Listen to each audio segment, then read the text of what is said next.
Well, good evening, everybody. This is a little change of venue for us tonight, but we hope this will work, and there are reasons we're going ahead and having the Bible study, even though we're not doing it in person here at the building. And let me give you those reasons. Obvious reason up front is the weather outside. Even though the snow wasn't much, kind of the storm that never was, nonetheless pretty cold tonight, and so we didn't know how that would work for everybody's schedule. Schools were canceled today, and we were, of course, dealing with offices being closed and such like. So weather is the first reason, but also wanted to get this in nonetheless, Genesis 32 and 33, because next week we will not meet here at the church building. We're not really canceling our Bible study. We're transferring our Bible study over to Ozark Christian College at 7 in the evening for the closing session of the Preaching and Teaching Convention. My good friend Chuck Sackett will be preaching on the very passage, actually, that Braden preached on last Sunday night here at Park Plaza at our 505, which was really a 405 before the Chiefs bit the dust. Anyway, the fact that we're not having it next week, I want to be sure to get this in because we won't be meeting at the building at all. And then one other thing preliminarily as we begin, and I think I can go ahead and announce this. We don't usually do this because of just want to make sure we're following HIPAA rules and we're following people's choices in terms of having a propriety or decorum about this. But Morris Rands had a heart attack this morning, and he is in St. John's Hospital. I'd like you to pray for him and he and Nancy. It was a pretty significant one, 100% blockage. He put in 2 stents, the doctor did, and tomorrow we're going to have some more on the other side. So anyway, pray for Morris here at our church and Nancy, his wife. So those are kind of the preliminaries. There'll be other things you want to pray about, but tonight I want to talk with you about wrestling with God and reconciling with brother. That, of course, is Jacob's story, wrestling with God and reconciling with brother. Now, there is a handout, if you're watching online, that goes with this. We will print some printed copies for you to pick up in a couple weeks, anyway, so that if you're keeping a notebook or something, it will be complete. But anyway, let's kind of just jump right into this. In chapter 31 of Genesis, Laban is now out of the picture. He's off of Jacob's back, and Jacob can go back home. This is what he's been wanting to do, in some ways you could argue, for 20 years. But the prospect of going home is filled with fear. And because home, after all, is where Esau, his brother, lives. Now, we have a wrestling match here. And instead of having a WWE SmackDown with his brother Esau, Jacob ends up having a wrestling match with God, or an angel of God at least. And as a result, his name gets changed, his life gets changed, and he holds out the prospect of reconciliation with Esau. A lot of things happen. So tonight we're going to look at 2 chapters, Genesis 32 and 33. And the first 21 verses of chapter 32 I'm calling Preparing for the Meeting. Preparing for the meeting. Jacob knows when he goes home, he's going to meet up with his brother. And so that's going to be a significant meeting. He has no idea how this is going to go. And as if we were reading this for the first time, neither would we. But chapter 32 of Genesis, verse 1. Jacob went on his way. This is after they set up the pillar of stones with Laban. Says, you don't cross from there to here. I don't cross from here to there. We're good. Okay, he went on his way, and the angels of God met him. Now, I want you to notice right off the bat that the angels start this chapter, and an angel will end this chapter.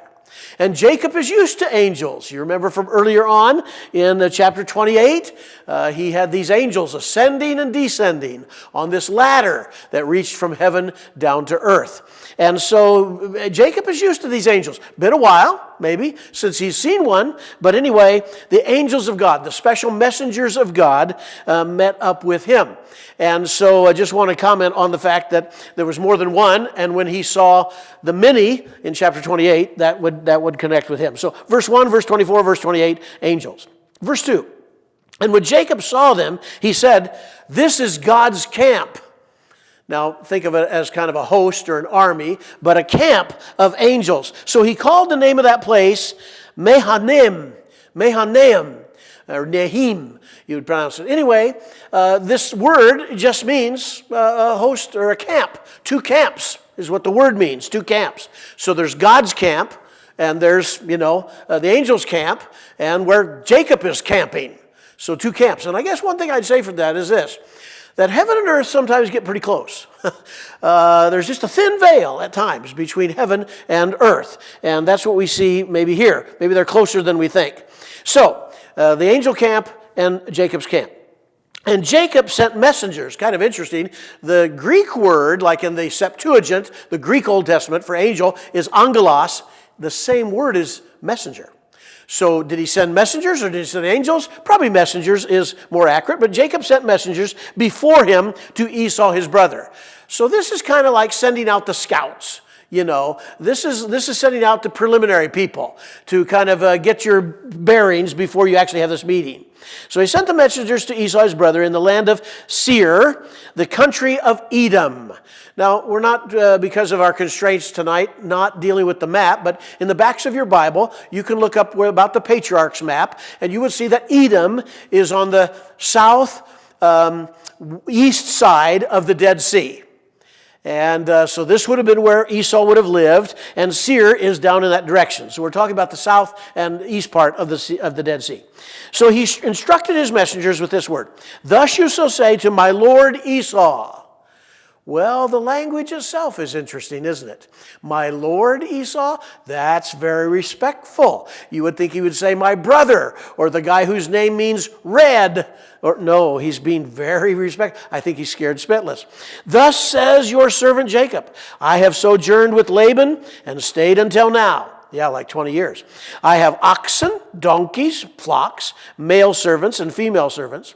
I have sent to tell my Lord," boy, he's really stacking his deck, isn't he? "In order that I may find favor in your sight." This is not the word chesed. We'll see that later in our text.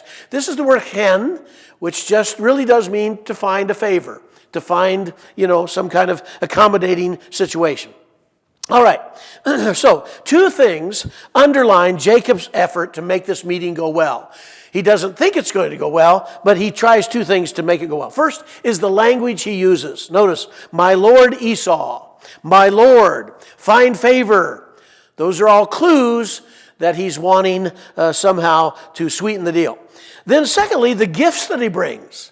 I mean, he's blessed, he's very wealthy by this point. Oxen, donkeys, flocks, male servants, female servants.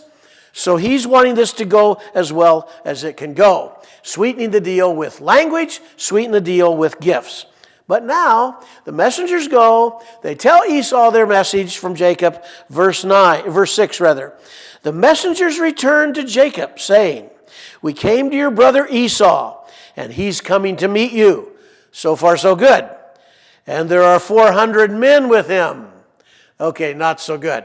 That looks very distressing to Jacob when he hears those words, no doubt. "And Jacob was greatly afraid," not just afraid, but greatly afraid, "and distressed." And as the notes indicate to you, this word distressed actually is an interesting word because it means narrow. I'm so distressed, I've hunkered down, I've narrowed down.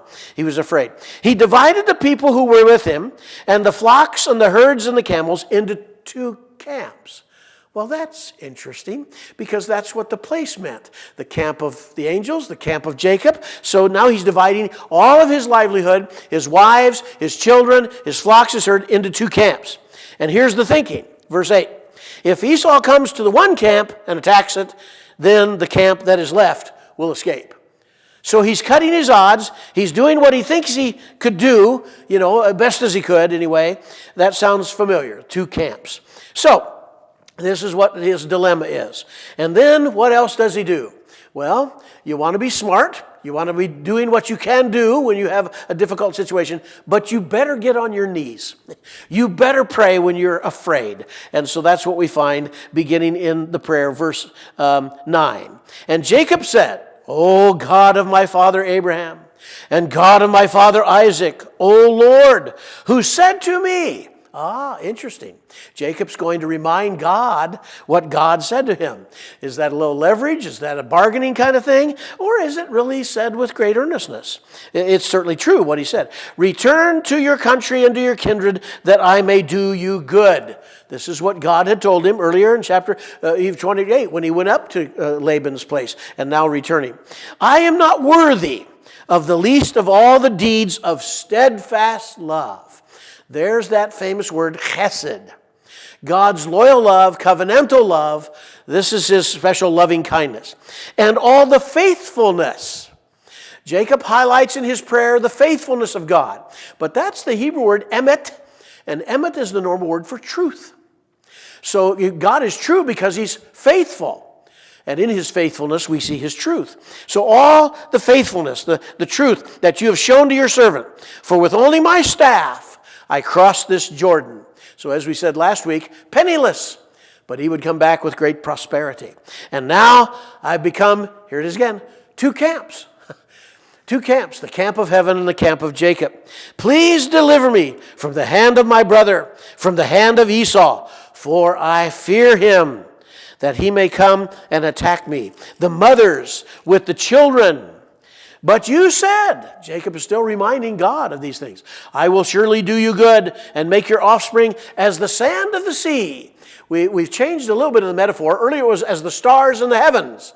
But both sand of the sea and stars in the heaven were promises that God gave Abraham, his grandfather. So, the sands of the sea, which cannot be numbered for the multitude. So what's his prayer? On your notes, you will see it says, he reminds God of his faithfulness and his promise. In fact, he brackets this prayer with that. He starts in verse 9 with reminding God of his promises. He ends in verse 12 reminding God of his promises. He also acknowledges, verse 10, his unworthiness. He knows he doesn't deserve this. Anybody that gets very close to God will recognize that we stand or fall by his grace, not in our own merit for sure. And then the prayer request actually is verse 11. Please deliver me. Save me. Don't let me die in this situation, because he's scared to death. Well, one other thing besides pray, as we mentioned earlier, he even told his servants, you tell Jacob, my brother, that I've got all these gifts for him. He's trying to appease himself. He's trying to gain the upper hand. And so we read in verse 13 the following words. So he stayed there that night, Jacob did. And from what he had with him, he took a present for his brother Esau. And present would really be presents, because look at what he offers. Verse 14, 200 female goats. 20 male goats, 200 ewes, and 20 rams, 30 milking camels. I don't know if you've ever gone up to Camp Maranatha, but just before you get to Maranatha Camp up in Everton, Missouri, there's a guy that actually has camels. And I guess the milk is very, very expensive. But anyway, 30 milking camels and their calves, 40 cows, 10 bulls, 20 female donkeys, and 10 male donkeys. And a partridge in a pear tree, as we said last week. So, man, this is quite a few gifts. In a sense, and this is on your notes, these gifts of appeasement, returning to Esau, what Jacob is doing is trying to probably what he would have cheated him out of previously. And what I mean by that is, he got the birthright, he got the blessings, but he basically went up north penniless. But in the process of those 20 years, he is now stinking rich. He is filthy rich. He's had all this prosperity. And in some ways you could say he's trying to buy Esau's favor. But also it's like, hey, I stole your blessing. Here, have it back. These gifts are gifts of appeasement, and they're his ways of saying, I'll give you back the blessing, even though that word is not used here. So, we'll keep reading here of that. So we read in verse 16, these he handed over to his servants, every drove, which just means flock or herd, by itself, and said to the servants, pass on ahead of me, put a space between drove and drove. So these don't just come, they come one after the other, after the other, after the other, and it has kind of a cumulative effect on the human heart, I suppose. He instructed the first, when Esau, my brother, meets you and asks you, to whom do you belong? Where are you going? And who are these ahead of you? Then you shall say, they belong to your servant, Jacob. not your brother Jacob, your servant Jacob. Watch the language. And they are a present sent to my lord Esau. And moreover, he's coming up in the rear. He's behind us. He likewise instructed the second and third and all who followed the drove. So we've got this. First of all, he divided his family into 2 camps. And then when he got word that what it was going to be, 400 men Esau's coming with, he did it in this way, in drove after drove. And we read these words. He likewise instructed the second and third, all who followed, you shall say the same thing to Esau when you find him. And you shall say, moreover, your servant Jacob is behind us. For he thought, I may appease him with the present that goes ahead of me, and afterwards I shall see his face. Perhaps he will accept me. So the present passed on ahead of him, and he himself stayed the night in the camp. Now, as he stays the night in the camp, something dramatic is going to happen to him here. But here's the point. He put them in 3 droves, gave instructions to the servants what to say. Is he trying to buy his brother's kindness? Is he trying to just sweeten the meeting somehow?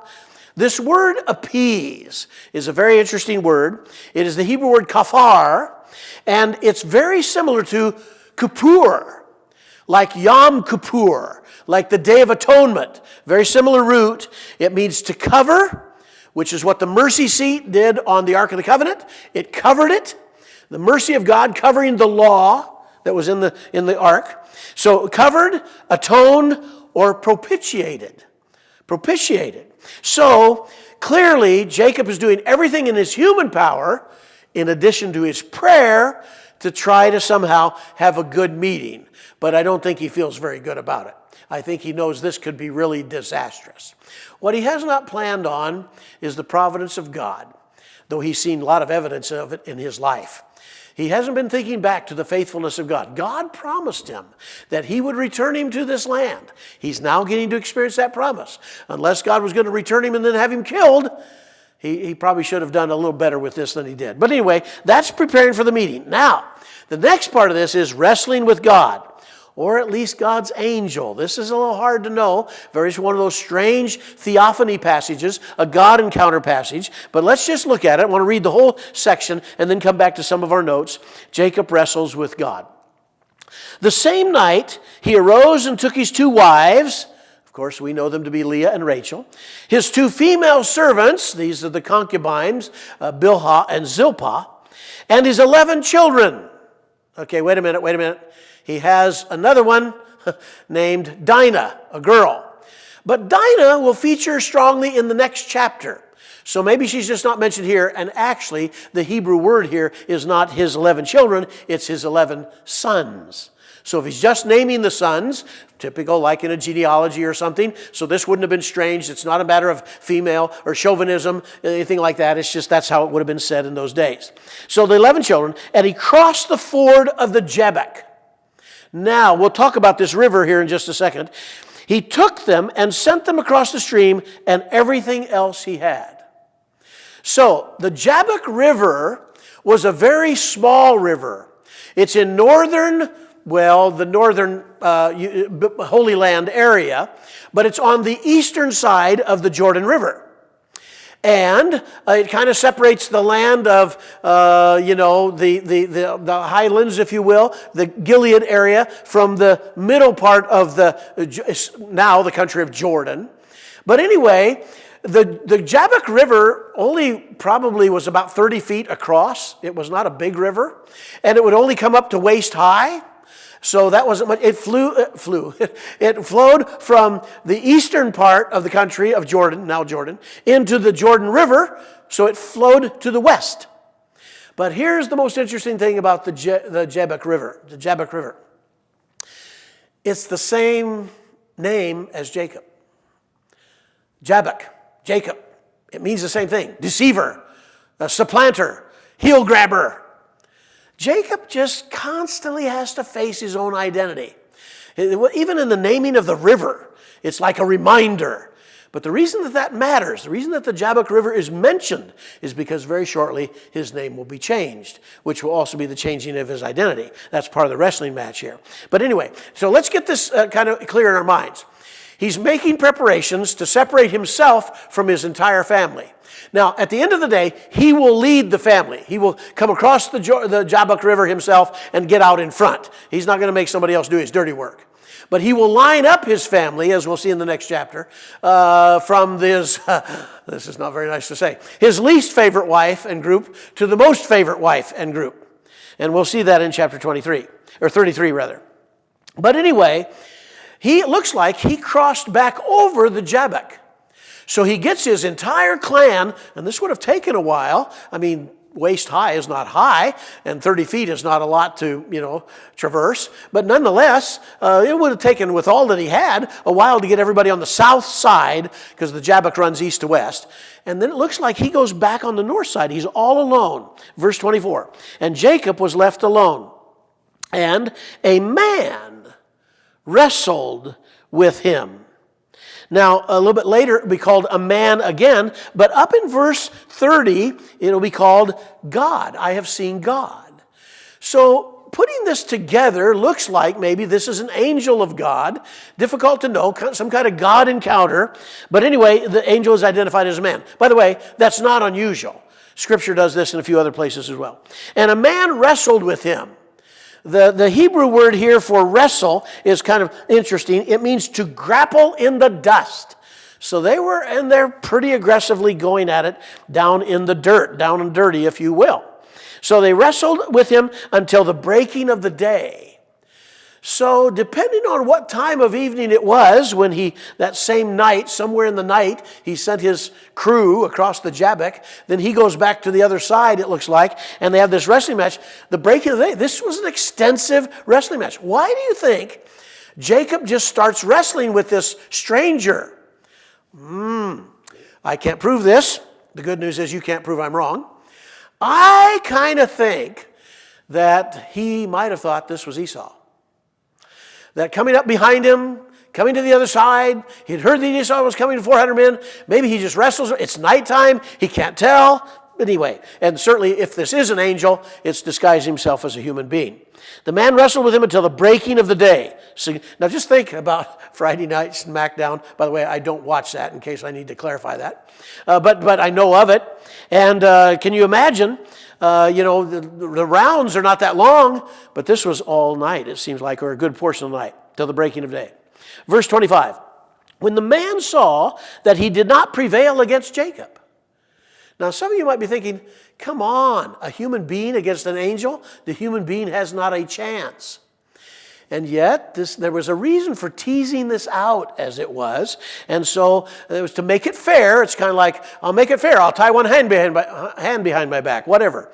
But anyway, it's kind of an interesting little detail here. The man saw that he did not prevail against Jacob. He touched Jacob's hip socket, and Jacob's hip was put out of joint as he wrestled with him. Now that sounds supernatural. That sounds like a miracle in reverse. Instead of healing, destruction is what's happened.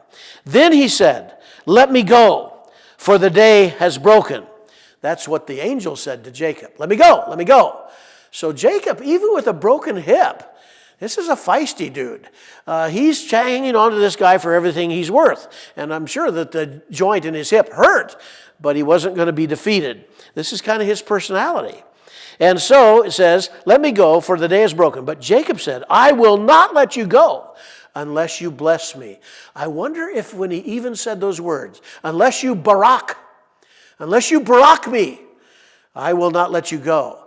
And he probably had a flash of his past, that 20 years previous, he stole his brother's blessing from his dad. I don't know what's going through his head, but he wants blessed. Jacob wants blessed a lot. So it's kind of like, bless me, Lord, all the time.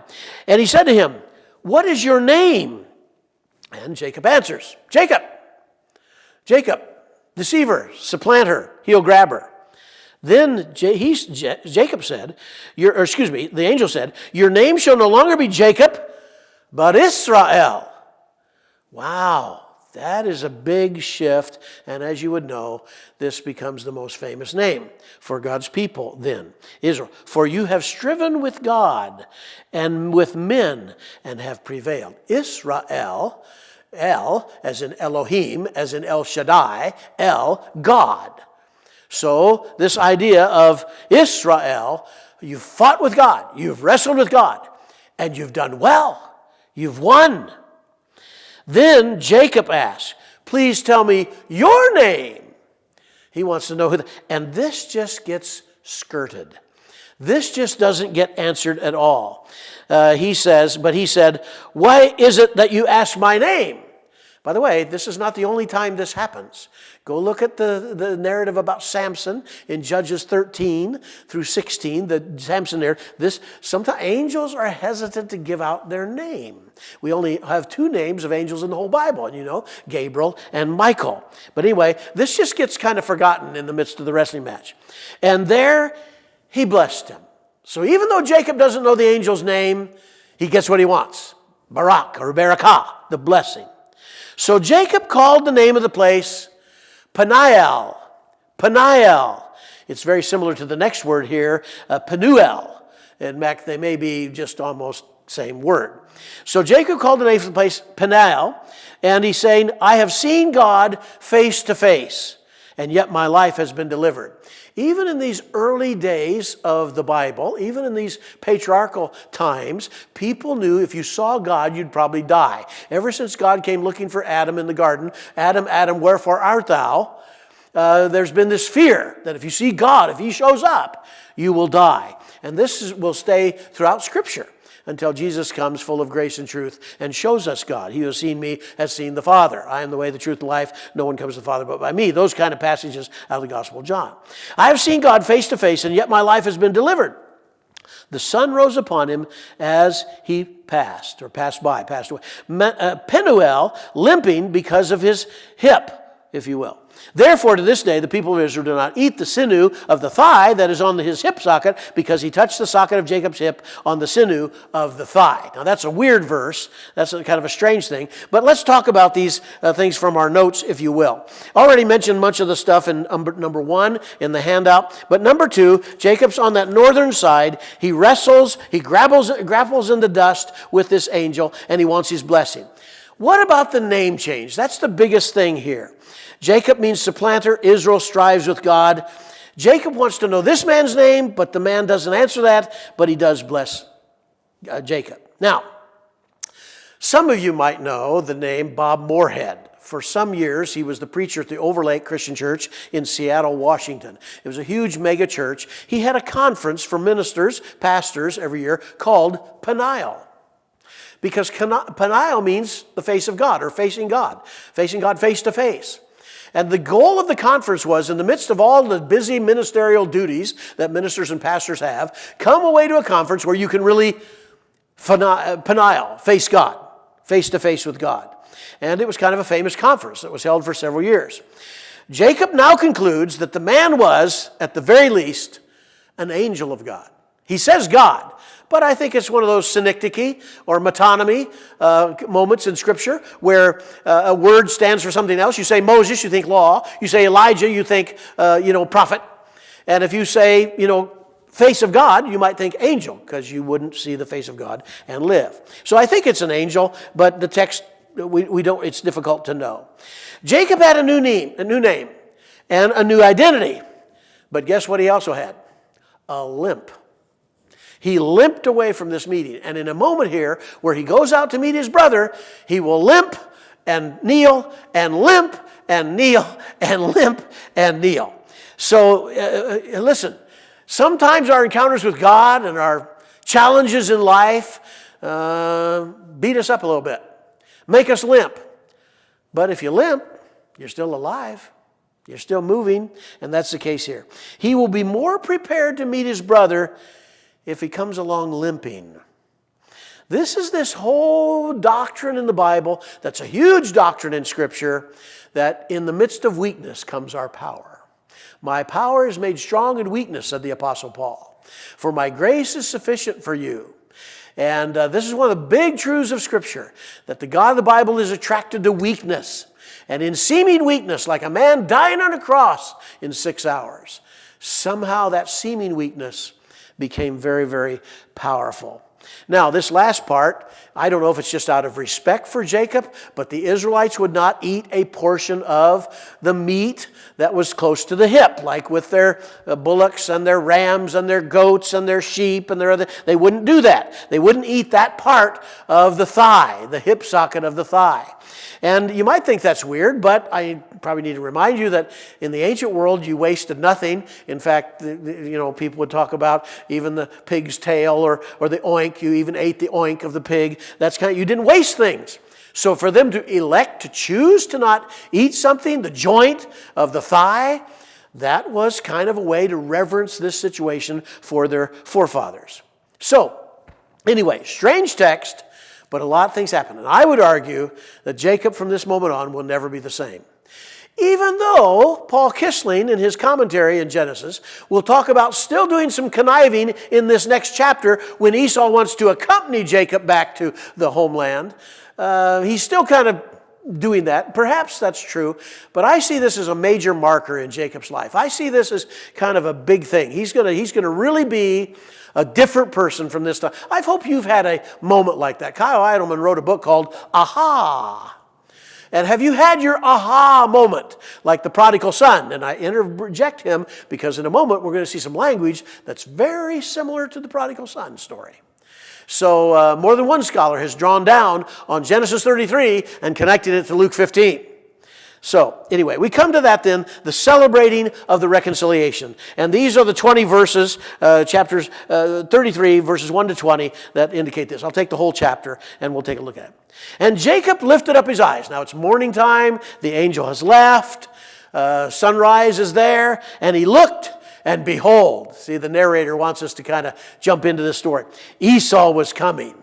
I don't know if he saw the dust from the land as he and 400 men came marching along. But anyway, Esau was coming and 400 men with him. That would give you pause, wouldn't it? So he divided the children among Leah and Rachel and the two female servants, meaning Bilhah and Zilpah. Now, of course, probably, I'm guessing, that the children lined up with Mama. So those that gave birth, those that were birthed by Leah, lined up with her. Likewise, Joseph was Rachel. And, of course, the Zilpah and Bilhah had their children that they had born to him as well. So he divided them up, verse 2, and he put the servants with their children in front. Then Leah with her children, then Rachel and Joseph last of all. Well, that's kind of playing favorites, I guess. I don't know what else to do with that, other than the fact that all the way along in this story, we've known this to be true. So that doesn't mean he's just willing for them to become casualties if Esau's going to be hacked off, but nonetheless, this has kind of been the way it's been. Now, he will lead the pack, however. He will lead the pack. He himself, the text says, went on before them, bowing himself to the ground 7 times until he came near to his brother. I'll comment on what this historical background about that is later, but can you imagine now? He's limping. He hurts in his hip. He had no, oxycodone to take or whatever. And so probably every time he goes down on his knees, it hurts. When I'm at the YMCA, I see people going around the track in the upper level, carrying weights in their arms and bending their knees all the way to the ground, and then bend the next one as they go around the track. Well, for them, it's exercise. Probably everything in him hurt when he did this. It wasn't easy. Maybe he grunted. Maybe he needed help back up. I don't know. Verse 4. But Esau, this is the shocking part. This is just stunning. He ran to meet him. Jacob will not be able to run probably anymore. Embraced him, fell on his neck and kissed him, and they wept. We're just left dumbfounded by this. The narrator doesn't give us any details. Our mind just races. Wow, what created this? Was it just time and distance? Did something else happen in Esau's life that now he's assuming a posture of forgiveness? We just don't know. We're left to wonder. But that's what happened. And that's the verse that people connect the dots with in Luke 15 in Jesus' story about the prodigal son. The difference there is, who's the one falling on the neck? Who's the one kissing in Luke 15? It's the father, the waiting father who represents God Almighty. It's not the elder brother, which in this case would be Esau, who's out in the back 40, pouting that he's never been given a party. But anyway, So there are differences, but similarity in language and the verbs in particular. Verse 5, and when Esau lifted up his eyes and saw the women and the children, so he sees Jacob first, and then he looks at this incredible company of people. He said, who are these with you? And Jacob says, the children whom God has graciously given me? No, your servant. Again, watch how he postures this. Then the servants drew near, they and their children, and bowed down. And by the way, that would have been just typical Middle Eastern or ancient Near East habit. They bowed down. Leah likewise and her children drew near and bowed down. And last, Joseph and Rachel drew near and they bowed down. Everybody's bowing to the elder brother, Esau. Esau said, what do you mean by all this company that I met? And Jacob answered, to find favor, that's that same word from the earlier chapter, chen, to find favor in the sight of my Lord. But Esau said, I have enough, my brother. Keep what you have for yourself. Now, how did Esau, without the blessing from his father Isaac, become also wealthy? Well, we're really not told that. But evidently, when he went off to the land of Edom, he too prospered. God cared for Esau too. He loved him second place. Jacob I loved, Esau I hated, but hate there refers second. But nonetheless, he had become quite wealthy himself. So anyway, he said, but Esau said, I have enough, my brother. Keep what you have for yourself. Jacob said, no, please. If I have found favor in your sight, then accept my present from my hand. For I have seen your face, which is like seeing the face of God. Now, does anybody know about Victor Hugo's famous play, Les Miserables? Because this passage is very close to this wording of this verse, where one of the key phrases out of that incredible play is, to love another person is to see the face of God.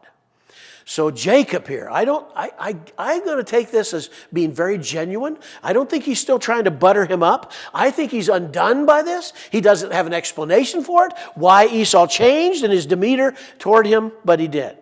So seeing your face, that you have accepted me. Verse 11, please accept my, look at this, blessing. He stole it from his brother. He's bringing it back to his brother. There's forgiveness taking place in both accounts. My blessing that is brought to you because God has dealt graciously with me and because I have enough. So he pled with him, he urged him, and then Esau said, okay.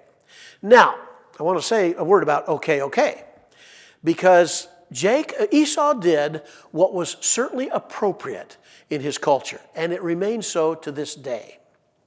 When you go to a foreign culture, you want to take a gift to people.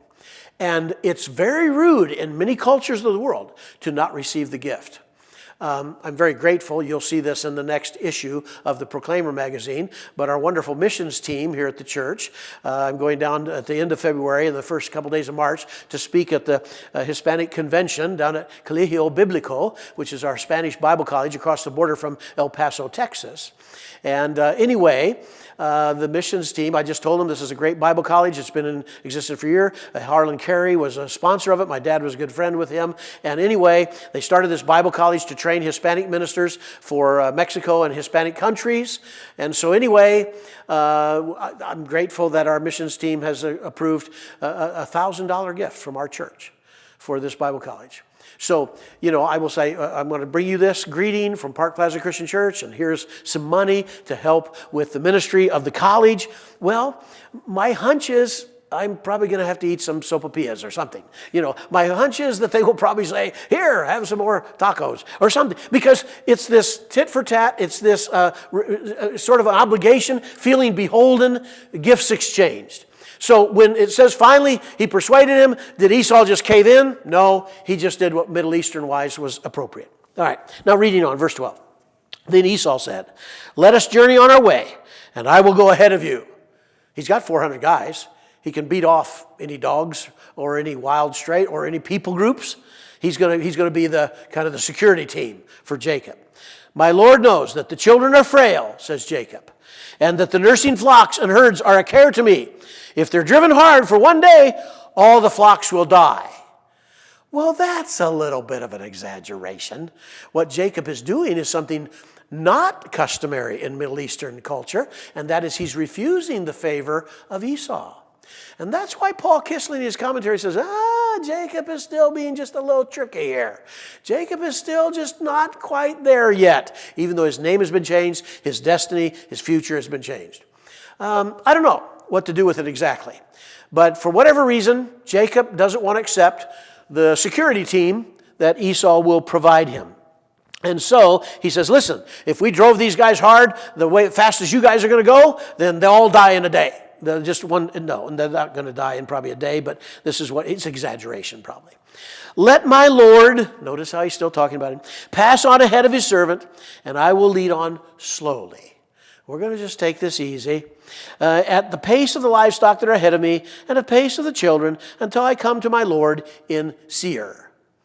So that's the goal. We're still going to get down to Esau's place and see Father Isaac. But anyway, so verse 15, Esau said, let me leave with you some of the people who are with me. In other words, okay, just take a small posse. No, he said, what need is there? Let me find favor in the sight of my Lord. So finally Esau just says, okay, younger brother, whatever. So Esau returned that day on his way to Seir, but Jacob journeyed to Sukkot. Sukkot. Now, that's on the northern side of the Jabbok River. So he crosses back over. They hadn't gone very far. And he built himself a house and made booths for his livestock. Therefore, the name of that place is called Sukkot. Now, that means booths, tents, shelters. That's what that word means. So I'm not sure exactly how to explain this, other than it looks to me like he doesn't venture south to follow his brother. He will venture a little to the north, and then he'll cross the Jordan River. And that's what we see next. Because it says, verse 18, and Jacob came safely to the city of Shechem. Shechem? Shechem is near Sychar, which is in Samaria, which is in the middle of the land of Israel. So this Jacob is not intending to go down and live in Edom.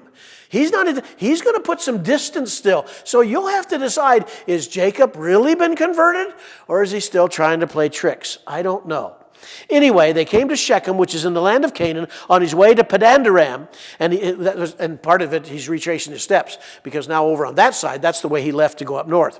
And he camped before the city. And from the sons of Hamor, Shechem's father, he bought for 100 pieces of money a piece of land on which he had pitched his tent. Now, with Dinah's rape, and we're going to learn much more about Hamor and Shechem in the next chapter. But for the time being, he buys a little piece of the land. It's kind of interesting again. The patriarchs really believed in God's faithfulness.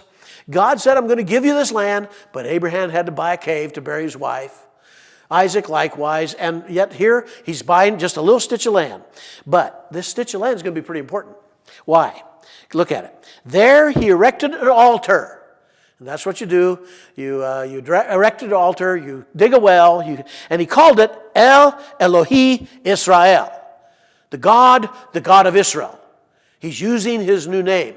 Now, it doesn't say anything about the well here, but guess what he did? He dug a well, and it became a very famous well where Jesus later would sit down at it. You might remember, if you're fans of The Chosen, that this is actually shown. Before they show the story of Jesus meeting the woman at the well, they show how the well came to be. And this other fella, who's a foreigner, comes up to Jacob and says, what are you doing? We're digging a well. There's no water here, the guy says. Oh, well, God told us to do it here. And all of a sudden, water starts to bubble forth from the earth. So, just saying that this worked out. So there's a long chapter here, 20 verses, but let me just go back through some of these notes for us here. Jacob limps, but he gets ready by lining up his least favorites to the most favorites. And again, what he's doing. There is a little evidence of this in what's called the El Armana tablets. The El Armana tablets tell us that when people came to approach a vassal, a king, they would bow 7 times. So that's knowledge outside of the Bible that gives credibility to the Bible in terms of this stuff. And it's as early as the 14th century BC. So way before this time, this was being done. Imagine again how physically hard it might have been to bow when you've just gone through surgery on your hip. Anyway, some of you actually know about that. When did Esau change his view of Jacob? Now that's a legitimate question, number 2 on your outlines. During the years while Jacob was gone, I think that's kind of a natural default for us, just to say, well, time must have healed some wounds, perhaps. Or when he had amassed some possessions and realized, I guess I didn't need Daddy's blessing. I guess I didn't need my brother Jacob to help me. I've become rich myself. What a good boy am I? That kind of thing. Or was he really coming with the intent to kill his brother with 400 men? But he saw them come, drove after drove after drove, gift after gift after gift. And maybe Esau literally changed his view about his brother as the gifts started rolling in, and it made him feel sheepish. If you're going to chide somebody, if you're going to criticize somebody, and then they just give you a great big blessing, it changes the demeanor of the moment, does it not? So when did he change his attitude? I don't know. I'd like to think that in time, those 20 years, he just dropped it. But anyway, clearly Jacob was surprised by joy, to use a statement, a line from C.S. Lewis, by Esau's gracious welcome. He ran, he embraced, he fell on his neck, he kissed him, he wept. Wow, you just have to think of Luke 15 in this regard. Esau's undone by the size and the wealth of Jacob's family and riches. And Jacob, for his part, says, seeing your face, it's like I've seen the face of God. Now, one question might be, where did Esau get his riches? We're never told. We don't know. But evidently, he did well. And this is just another little blessing, just like God blessed Isaac, God blessed Ishmael. And just like God blessed Jacob, God blessed Esau, just in his own way. So he didn't lack. He didn't lack. God was still God for him. Esau wanted them to travel together, but Jacob said no. Maybe there's still some apprehensiveness. Maybe he's just being genuine. The kids would have a hard time. The flocks would have a hard time. We'll just follow along later. He exaggerates the situation a little bit, but Succoth means booths, and he's on the north side of the Jabbok, as I mentioned to you, Jabbok River. Ultimately, he gets to Shechem, and he calls the place El Elohi Israel, the God of Israel. And he will dig a well there, and it will be very famous. Let me give you, as I close, some applications. I jotted these down as 8 on the outline, and I'll run through them rather quickly. What do these 2 chapters teach us? Well, they at least teach us this. Number 1, go out of your way to reconcile. Jesus taught the same in the Sermon on the Mount. In Matthew chapter 5, first chapter of the Sermon on the Mount, verses 25 and 26, he says, come to terms quickly with your accuser while you're going with him to court, lest your accuser hand you over to the judge, and the judge to the guard, and you be put in prison. Truly I say to you, you will never get out until you paid the last penny. So Jesus urges reconciliation. Jesus will say, like if you're remembering at the altar that your brother has something against you, go be reconciled to your brother and then come offer your gift.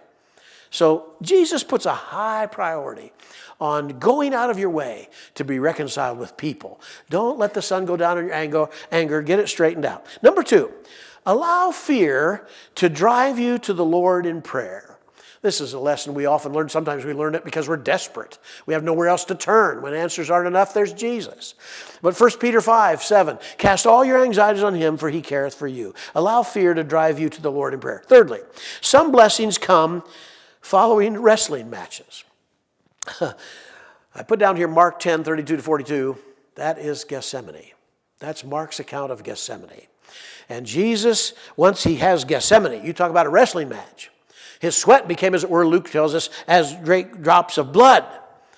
But when he's got it done, when he said his prayer for his 3rd time, he gets to his feet, he rouses his disciples, says, come, get up. It's time to go. My betrayer is at hand. He's cool, he's calm, he's collected, and he's ready to take on the will of God, even if it means a cross, because he wrestled in the Garden of Gethsemane. Fourthly, can some anxieties just be put to rest? Have you ever been guilty of worrying about things that never came to fruition? In Exodus chapter 4, Moses gives us one of his excuses for not wanting to go down and deliver Israel. What if they don't believe me? That's at the first part of the chapter. In the last part of the chapter 4 of Exodus, it says, so the people believed. Sometimes we worry about stuff that we will never come about. In fact, an awful lot of things are like that. Fifthly, forgiveness always advances something. Jesus ends his parable in Matthew 18 about the unforgiving servant with these words, so you must forgive each other earnestly from the heart. When there's forgiveness, as there is in Esau and Jacob's case, it always will advance. Always be quick to forgive. You say, well, what if they betray me again? Yep, that's the territory. But if your brother repents 7 times in a day, Jesus taught, you're supposed to forgive him. So let us be quick with our forgiveness. You're not going to lose any face on that. You say, well, they'll betray it. They'll take advantage of me. Like Jesus didn't have people take advantage of him. Sixthly, submission and humility pave the road to spiritual power. You'll have greater spiritual power. Jacob was now Israel. Strive with God and succeeded. And in Philippians 2, it tells us we're to have the mind of Christ, who though he was in the form of God, did not count equality with God a thing to be grasped, but emptied himself, taking the form of a servant, being born in the likeness of men. So submission and humility always pave the road to spiritual power. Number 7, our efforts to control circumstances often don't work.